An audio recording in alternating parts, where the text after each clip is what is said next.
Dans les couloirs feutrés du palais d'Etoudi, à Yaoundé, une rencontre d'une grande importance s'est déroulée, marquant un tournant dans l'actualité sportive camerounaise. Ce mercredi 11 septembre 2024, Ferdinand Ngo Ngo, ministre d'État et secrétaire général de la présidence de la République, a reçu Marc Brice, sélectionneur-entraîneur des Lions indomptables. Une rencontre à la fois cruciale et symbolique, orchestrée sur les hautes instructions du président de la République, Paul Biya, dans un contexte où les tensions autour de l'équipe nationale se font de plus en plus palpables. Que s'est-il réellement passé lors de cet échange?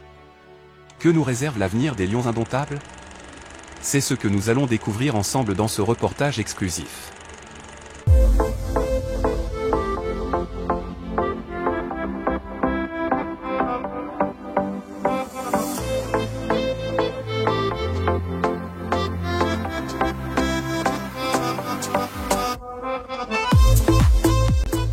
Tout commence par une invitation bien orchestrée. À la demande de Paul Biya, Ferdinand Ngo Ngo a tenu à rencontrer Marc Brice pour évaluer la situation des Lions indomptables. Le technicien belge, âgé de 62 ans, se trouve aujourd'hui à la croisée des chemins, alors que l'équipe nationale, bien qu'invaincue en 4 matchs, traverse une période de turbulence interne.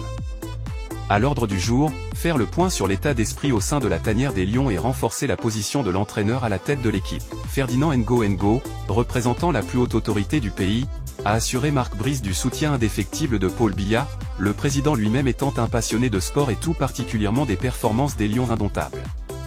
Une confiance renouvelée, qui a de quoi rassurer l'entraîneur, mais également les supporters inquiets face aux récents événements. Cependant, il serait naïf de croire que cette rencontre n'était qu'une simple formalité. Les rumeurs courent que Marc Brice avait émis des réserves quant à son avenir à la tête des Lions indomptables. En effet, à son retour de Kampala, où l'équipe avait livré une performance mitigée, Brice avait clairement indiqué qu'il ne resterait pas en poste si les tensions au sein de l'équipe persistaient. Un coup de pression habile? Peut-être.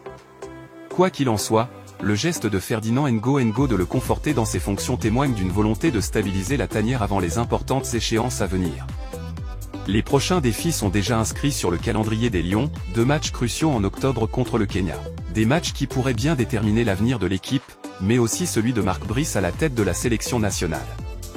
Pour l'heure, le technicien belge peut compter sur un soutien institutionnel solide, mais qu'en est-il des joueurs eux-mêmes?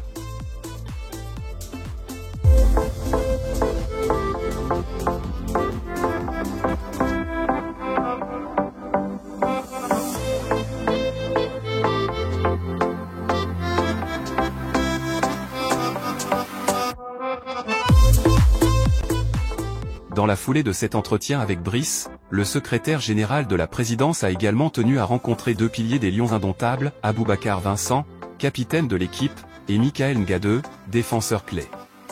Ces 2 figures emblématiques ont été convoquées pour faire le point sur la dynamique interne de l'équipe. Si rien n'a officiellement filtré de cette réunion, il est clair que le moral des joueurs et la cohésion du groupe étaient au centre des discussions.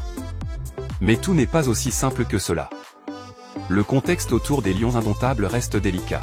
D'une part, l'équipe jouit toujours d'une grande popularité auprès des Camerounais, mais d'autre part, les performances en demi-teinte, combinées à des rumeurs de dissensions internes, ont créé un climat d'incertitude.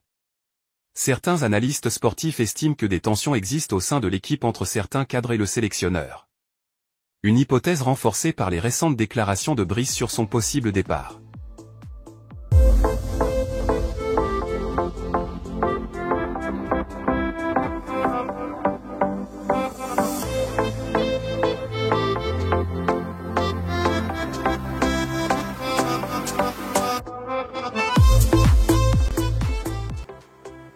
Dans ce climat tendu, la question que tout le monde se pose est la suivante: cette rencontre orchestrée par Ferdinand Ngo Ngo a-t-elle véritablement suffi à calmer les esprits? Ou bien n'était-ce qu'une mesure de façade, visant à masquer des problèmes plus profonds au sein de la tanière? Alors que le Cameroun tout entier attend avec impatience les prochains matchs contre le Kenya, la pression ne fait que monter. Chaque faux pas pourrait avoir des conséquences dramatiques, tant pour l'équipe que pour son encadrement technique. Mais une victoire, elle, pourrait tout changer, redonner espoir aux supporters et renforcer encore davantage la position de Marc Brice. Ce reportage ne saurait être complet sans évoquer la place centrale du sport dans la politique camerounaise. Le football, et particulièrement les Lions indomptables, joue un rôle crucial dans la cohésion nationale. C'est pourquoi cette rencontre entre Marc Brice et Ferdinand Ngo revêt une dimension symbolique. Plus qu'un simple rendez-vous sportif, c'était une manœuvre politique destinée à rassurer le peuple camerounais sur la stabilité de son équipe nationale.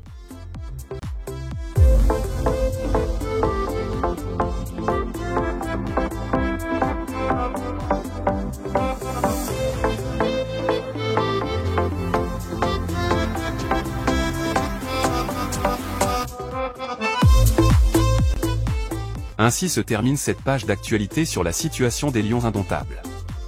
L'avenir nous dira si cette rencontre au sommet parviendra à ramener la paix dans la tanière.